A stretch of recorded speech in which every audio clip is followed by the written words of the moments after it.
La vida de Epaminondas se narra de forma indirecta, pues solamente se han conservado algunos restos biográficos en las obras de Cornelio Nepote. Sin embargo, sí que es posible realizar una biografía de este gran general, el cual consiguió llevar a la ciudad de Tebas a ser la cabeza hegemónica del mundo griego. Entre los antepasados que se mencionan en dichos escritos está su padre, de nombre Polymnis, el cual era un empobrecido tebano que tenía ascendencia noble. De su madre no se tienen muchas noticias, pues no se menciona en las descripciones que se han realizado acerca de Epaminondas. Sin embargo, se especula que su nacimiento fue en torno al año 418 a.C., momento en el que Grecia se enmarcaba en las guerras del Peloponeso, donde Tebas se posicionó en el lado de Esparta. Sin embargo, cuando esta guerra terminó, Tebas se alió con otras polis en contra de la hegemonía espartana, y tuvo lugar la guerra de Corintio, en la cual Esparta salió victoriosa y Tebas tuvo que volver a tener como aliados a los lacedemonios. En este contexto nació Epaminondas, de cuya vida temprana no se tienen noticias, aunque sí tenemos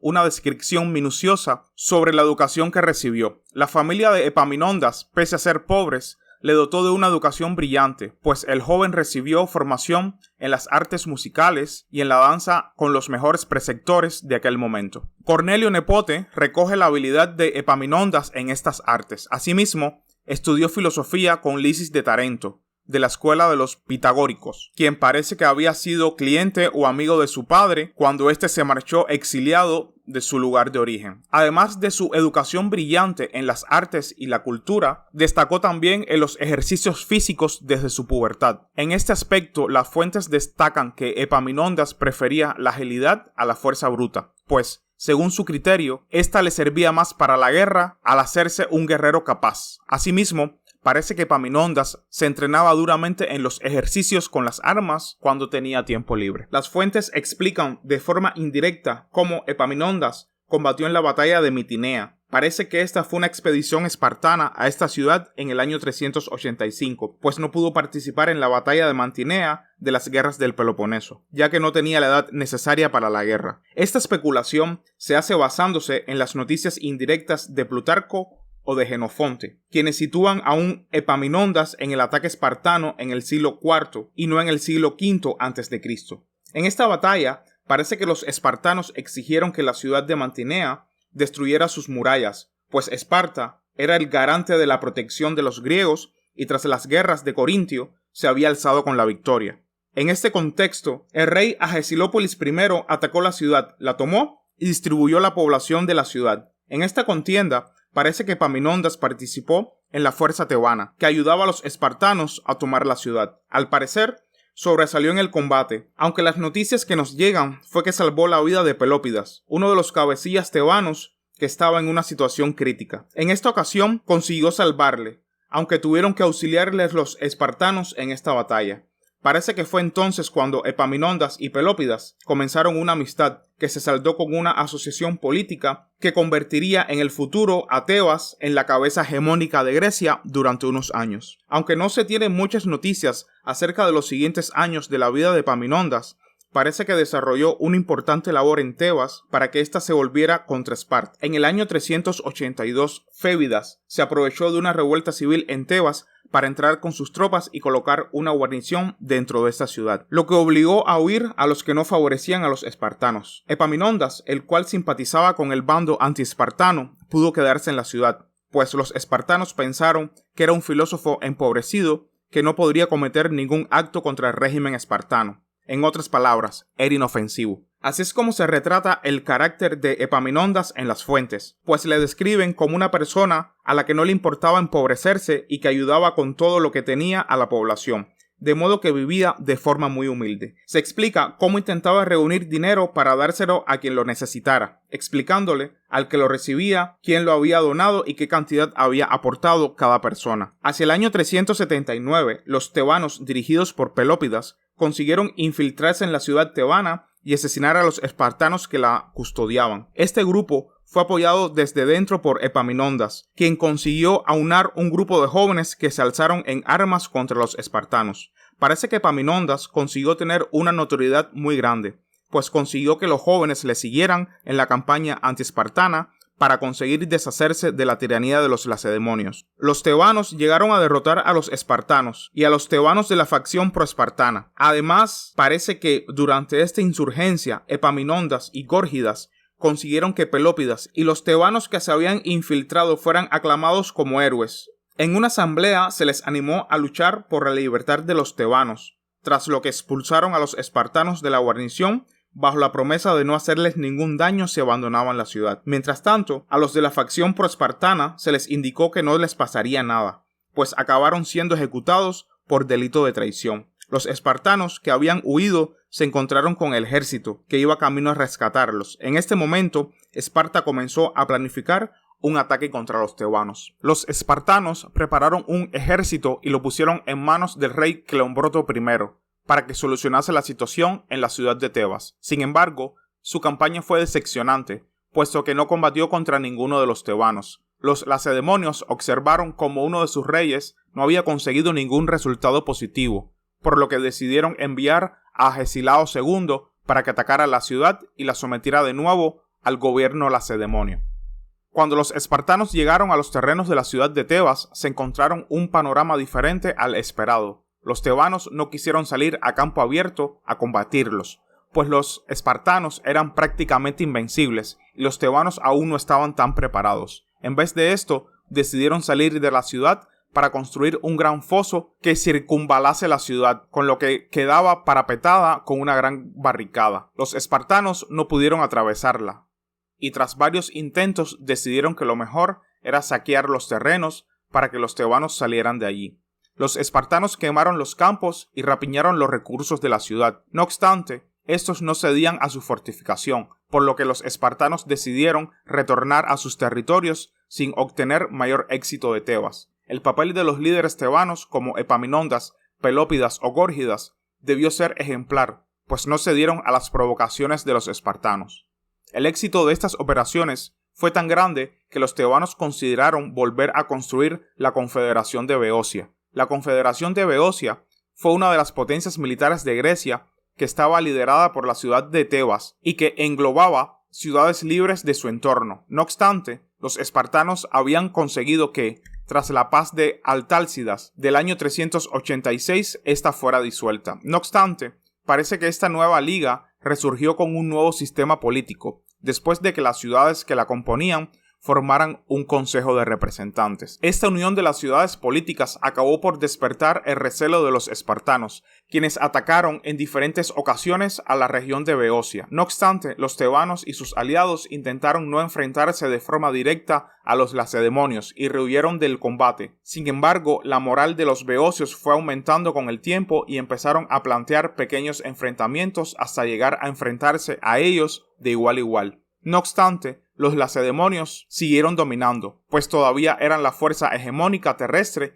y uno de los ejércitos que mayor batalla pudieran plantear. No obstante, la Confederación de Beocia comenzaba a sobresalir en el campo político y militar, y llegó a ser una de las amenazas para estos. Epaminondas en este momento debió de estar apoyado por las continuas propuestas de Pelópidas y su política antiespartana. No se tiene constancia de la vida de Epaminondas hasta el año 371, cuando éste sirvió en el ejército para defender a Beocia. Para entonces, Epaminondas era ya uno de los representantes en el Consejo de Beocia, un beotarca. Fue durante este año cuando Epaminondas encabezó una misión diplomática con los beocios en Esparta. Los espartanos habían recibido misivas de algunos de los beocios que querían ser liberados de la influencia tebana. En esta misión, Epaminondas rechazó la propuesta de marcharse de estas ciudades beocias, explicando que ellos representaban a la confederación entera. El rey Agesilao II no quería aceptar esta premisa, pues los lacedemonios estaban en contra de la confederación de Beocia. En este contexto, Epaminondas explicó que si todas las ciudades eran libres y no estaban asociadas, las de la región de Laconia debían serlo de igual manera. Esta situación no gustó a los espartanos, ya que ellos controlaban la región de Laconia y a los ilotas, por lo que decidieron expulsar a la delegación enviada y prepararse para la guerra. Los preparativos de la guerra supusieron el envío de un ejército del rey espartano Cleombroto I hacia Fócida.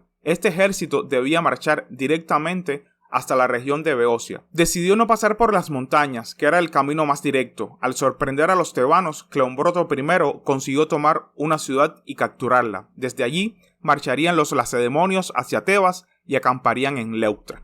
En este lugar, 10.000 hoplitas que llevaban los espartanos acamparon y se enfrentaron a los 6.000 que llevaban los beocios. Durante el consejo de guerra de esta batalla se vio que Epaminondas destacaba sobre el resto, pues consiguió llevar a cabo una estrategia con la que pudo derrotar a los espartanos. Epaminondas consiguió modificar la falange griega habitual al observar que estas falanges tendían a trasladarse hacia la derecha con el fin de protegerse. Esta observación desencadenó en que se viera que las tropas de élite se colocasen a la derecha, ya que estos no se desplazarían tanto y mantendrían la formación. Epaminondas sabía que necesitaba superar en ventaja numérica y táctica, por lo que decidió modificar los planes de lucha. Epaminondas colocó al batallón sagrado de Tebas, la fuerza élite, en la izquierda de forma que se enfrentara contra las fuerzas élite espartanas, pero al ver que no podría alargar las filas para igualar a la de los espartanos, decidió que su falange, la cual era mucho más profunda, se situara en el lado izquierdo. La estrategia de Epaminondas era colocar más de 50 líneas de combate en este lado, mientras que la otra parte de la falange quedaba debilitada, pero podía avanzar con más velocidad, mientras que la falange griega solo podría retirarse hacia atrás poco a poco. La idea era que las mismas líneas de la falange más profundas derrotaran al enemigo de frente, mientras que los otros mantenían la posición y se retiraban paulatinamente, con lo que creaban una línea oblicua que conseguía romper y derrotar a la falange contraria. De esta manera, Epaminondas creó una táctica que superó a los espartanos en fuerza y compensó su inferioridad numérica. La batalla de Leuctra comenzó con un choque de la caballería de ambos bandos, del que salió victoriosa la tebana, mientras que las líneas de infantería avanzaban. Los espartanos observaron cómo la línea izquierda de los tebanos avanzaba con mucha más velocidad. Una vez chocaron, al tener más profundidad de lo normal, los espartanos no lograban romper las líneas, mientras que los beocios sí. El rey lacedemonio murió en esa batalla y los espartanos comenzaron a retirarse. Los tebanos habían conseguido asesinar a 400 irreemplazables espartiatas, lo que supuso una catástrofe para Esparta. Al término de la batalla, los espartanos enviaron a Epaminondas unas misivas para que pudieran recuperar a sus muertos. Epaminondas les dejó primero a los peloponesios recoger sus muertos, y luego los espartanos debían recogerlos después de los tebanos. Así se observó cuáles habían sido las bajas de la facción espartana. Esta batalla supuso el fin de la hegemonía espartana en Grecia, pues los tebanos habían conseguido mermar el número de espartiatas y con esto limitar el poder espartano, ya que no se encontrarían en posición de atacar ni de mantener sus territorios. Tras la batalla de Leuctra, los tebanos quedaron como la principal potencia hegemónica. Estos enviaron las noticias y el resultado de la batalla a Atenas, donde se recibió con menos alegría de la esperada. Los atenienses decidieron aprovechar la situación de inestabilidad de la potencia espartana para realizar un tratado de paz muy similar al que querían imponer los espartanos. En esta paz, todas las ciudades que habían estado bajo el dominio de Esparta pasaron a ser independientes y libres. De esta manera, Esparta perdió muchos de los apoyos con los que contaba. Debido a la decadencia de Esparta, Mantinea decidió unificarse de nuevo y fortificarse. Asimismo, estos apoyaron a los de Tegea para que se formase una alianza en la región de Arcadia. Esparta no pudo solventar esos problemas e intentó frenar la nueva alianza. Sin embargo, los arcadios decidieron pedir ayuda a los tebanos, quienes enviaron un ejército dirigido por Epaminondas y por Pelópidas en el año 370. Epaminondas fue clave en este conflicto, pues los tebanos fueron uniéndose a las diferentes fuerzas armadas que estaban en contra de la hegemonía espartana. Esta gran coalición que reunió Epaminondas consiguió ir rechazando a los espartanos por toda la región y logró pasar por el istmo de Corinto para marchar a Esparta. Sin embargo, cuando las ciudades de Arcadia y Mantinea se liberaron de la presión de los lacedemonios, comenzaron a unirse a la Liga Arcadia, la cual tenía como referente a la Confederación Beocia. Un ejemplo de esta unión fue la creación de la ciudad de Megalópolis, de la que Epaminondas fue uno de sus principales impulsores. Estas medidas tuvieron como objetivo frenar a la hegemonía espartana, que, aunque mermada, podía generar diferentes problemas. La idea de los tebanos, dirigidos por Pelópidas y por Epaminondas, pasaba por seguir mermando a los espartanos. El ejército de la Confederación de Beocia tuvo como objetivo invadir la región de Laconia para eliminar poco a poco la influencia espartana. La Confederación estuvo de acuerdo en atacar este territorio, por lo que Epaminondas decidió cruzar el río Eurotas para llegar a los territorios espartanos. Ningún ejército se les opuso, sino que observaron cómo los lacedemonios se recluían en su ciudad, mientras que los beocios saqueaban la región de Laconia. En este contexto, los tebanos consiguieron romper los vínculos de algunas poblaciones con Esparta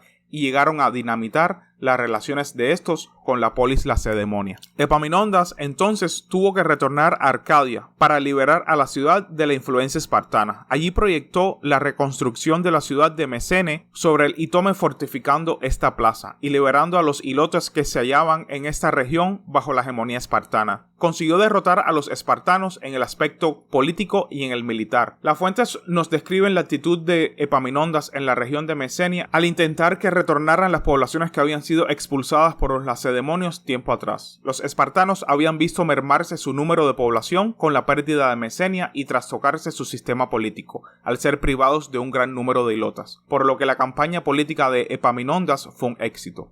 Alrededor del año 370 o el año 369, Epaminondas retornó a Tebas. Sin embargo, no obtuvo el recibimiento que esperaba. En Tebas se le preparó un juicio propiciado por los enemigos políticos de su facción, en la cual se le acusaba de haber mantenido su puesto más tiempo del que debiera. Esto, en esencia, era cierto. No obstante, consiguió que durante el juicio se le retiraran los cargos al explicar que, si era ejecutado, su última voluntad sería que apareciera una inscripción en su tumba en la cual se describiera cómo él les había conseguido salvar, y en cambio había perdido su vida por obligarles a derrotar a los espartanos. Ante esto, los miembros de aquel juicio retiraron los cargos al pensar en lo absurdo de esta idea.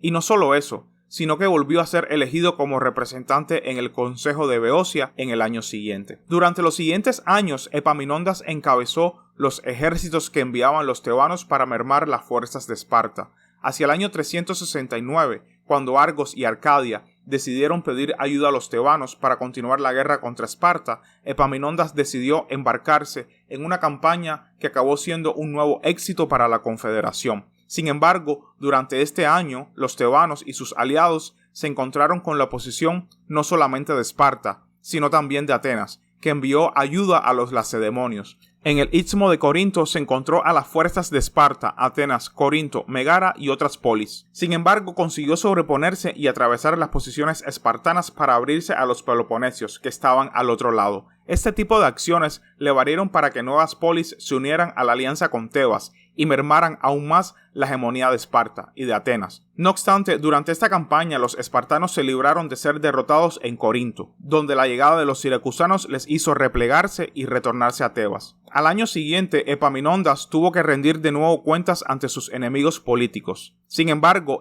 a través de su oratoria, consiguió salir indemne de las nuevas acusaciones que le imputaban, aunque consiguieron que no saliera elegido como beotarca, de modo que sirvió en el ejército como un soldado más. En el año 368, los tebanos marcharon hacia Tesalia para conseguir rescatar a Pelópidas, que había sido capturado por el rey Alejandro de Feras. Durante una visita a la embajada, en esta ocasión, Epaminondas no pudo liberar a sus compatriotas. Tuvo que marcharse de Tesalia. Esta situación cambió cuando al año siguiente Epaminondas enfocó las hostilidades contra ellos. Durante la campaña del año 367 consiguió superarlos técnicamente y tácticamente. Tras vencer a los de Tesalia, consiguió liberar a Pelópidas sin apenas entablar combate, un logro que se observa en raras ocasiones. Una vez liberado Pelópidas, Epaminondas decidió embarcarse en una nueva campaña contra los espartanos, pues la estrategia de se basaba en la eliminación de las influencias espartanas con el fin de aminorar el poder de los lacedemonios. Sin embargo, el poder que había acumulado Tebas hacía que muchas de estas ciudades estuvieran recelosas, por lo que no se firmó ningún tratado y los tebanos tuvieron que recurrir a las armas.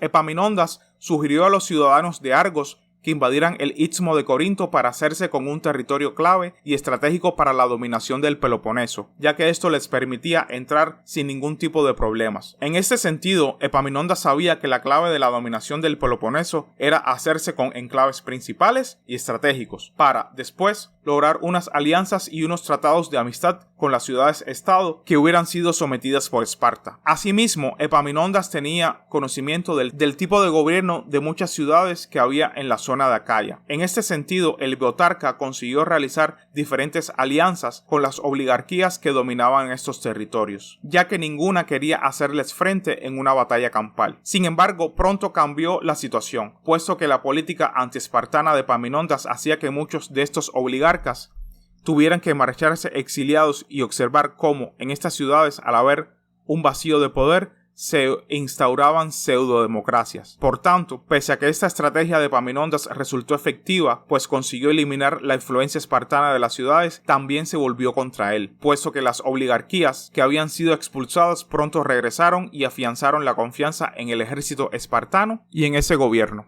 Las oligarquías se hicieron rápidamente con sus ciudades de nuevo y comenzaron a promover una política pro-espartana, eliminando toda posible influencia de los tebanos, con los cuales ya no mantendrían posturas neutrales sino hostiles. Las posturas hostiles contra Tebas hicieron que los dirigentes de esta ciudad, como Epaminondas, se replanteasen llevar a cabo un tratado de paz general que acabara con las hostilidades contra su ciudad y para que se viera la imagen de una Tebas hegemónica con una mayor influencia en Grecia. Para ello se recurrió durante los años 366 y 365 a un árbitro internacional, el rey Artajerjes II, para que hiciese de garante del pacto. Este intento de paz y de tratado de amistad con las diferentes polis no fue muy fructífero, puesto que Tebas, y más en concreto, las políticas llevadas a cabo por Epaminondas y los suyos, habían levantado mucho odio y celos desde que habían conseguido tanta influencia tras la derrota de Esparta en Leuctra. Todos los intentos de paz fueron un fracaso,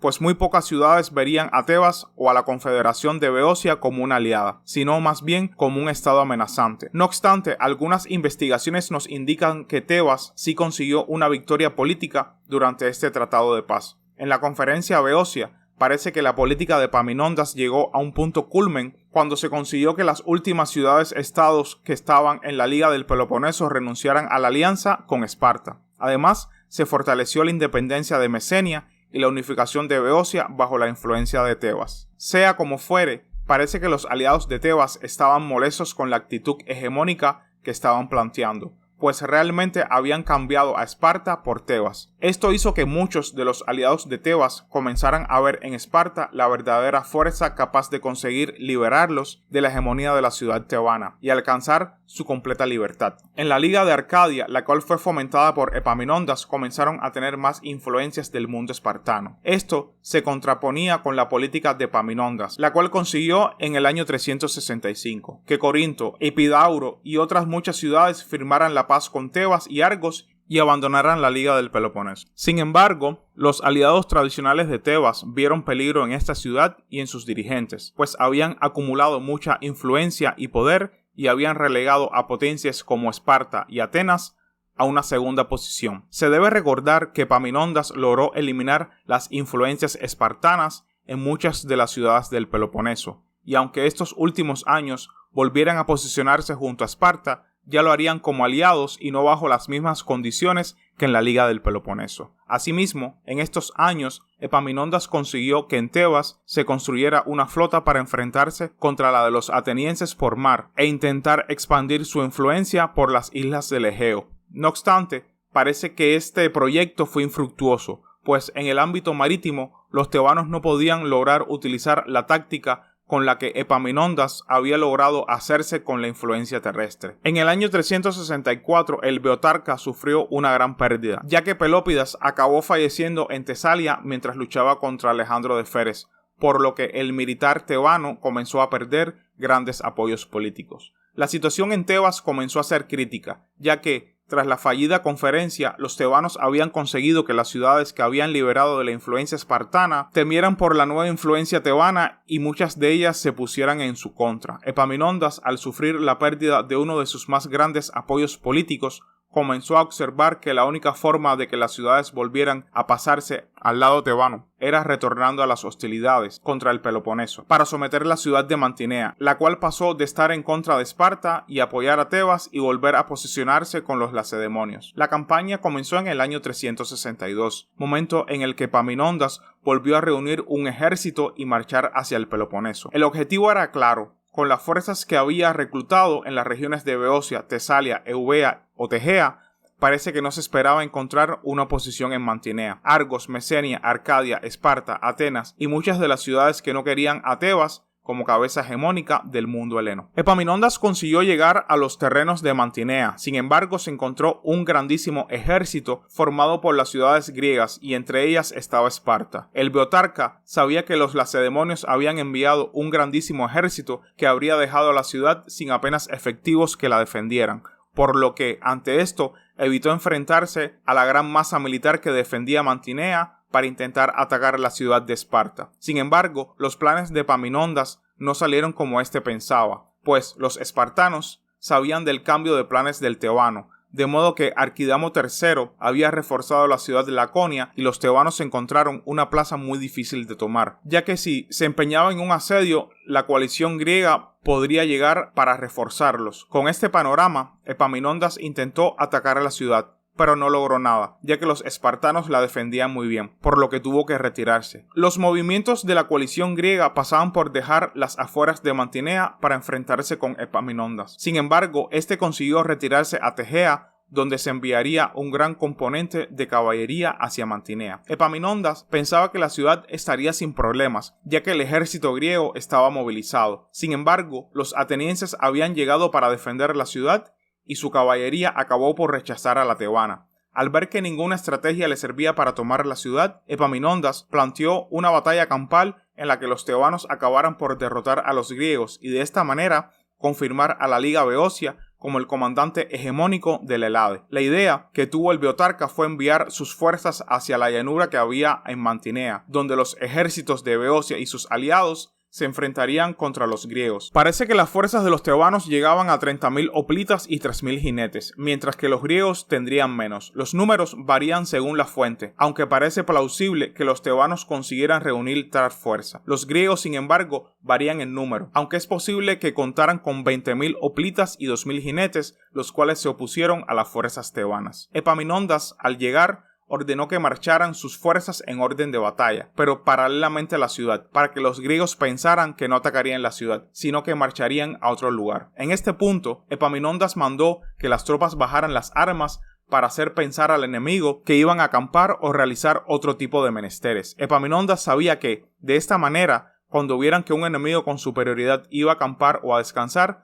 los griegos se relajarían. Y efectivamente, esta estrategia de Epaminondas funcionó, puesto que los griegos pensaban que no se produciría la batalla en ese instante, al llegar a un punto en el que las tropas de Epaminondas estaban perfectamente colocadas. Les dio una orden para que marcharan en orden contra los griegos. El orden de batalla era su famosa falange oblicua, que tantos resultados le había dado, y hasta consiguió reforzar aún más el ala en la que ésta se encontraba para enfrentarse a la fuerza de élite de los griegos. La profundidad de las líneas del lado izquierdo era mayor aún, mientras que la falange del cuerpo central y del ala derecha eran un poco más delgadas. La idea era avanzar con la izquierda para que las líneas centrales y derechas resistieran y, cuando hubieran superado la línea derecha del enemigo, envolverles y destruirles. Asimismo, reforzó los flancos de su formación con una fuerza de caballería e infantería ligera. Al avanzar sus tropas, Epaminondas pilló desconcertados a los griegos y la batalla se desarrolló como el Beotarca había querido. Su línea izquierda había conseguido superar a la de los griegos y su caballería consiguió rechazar al ateniense.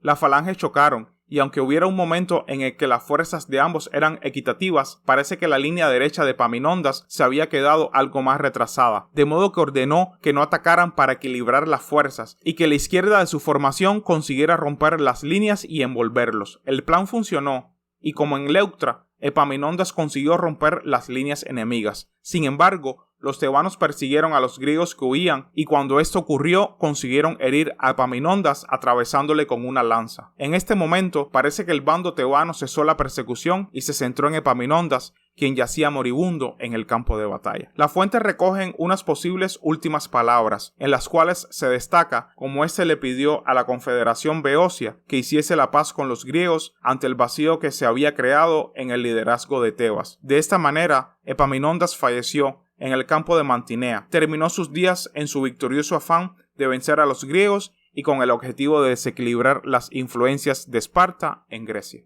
Epaminondas es uno de los militares más importantes de la historia de Grecia, pues consiguió alzar la ciudad de Tebas y sobreponerla frente a Atenas o Esparta, las cuales habían sido las que habían ejercido tradicionalmente su hegemonía frente al resto de la Helade. Se puede afirmar que es gracias a Epaminondas que Tebas consigue los éxitos militares contra los espartanos y la coalición de griegos, pues ingenia un sistema de falange muy útil para derrotar a las tropas bien entrenadas de Esparta. La falange oblicua y el uso del batallón sagrado son uno de sus éxitos estratégicos más importantes, pues bajo su mando el ejército tebano sufrió muy pocas derrotas importantes. Asimismo, la estrategia de ahogar a los espartanos y eliminar cuales fueran sus contactos fue un éxito, pues logró acabar con las posibilidades de rearmarse de los espartanos. Y hasta aquí el video de hoy, espero que les haya gustado y suscríbanse para más contenido. Hasta la próxima.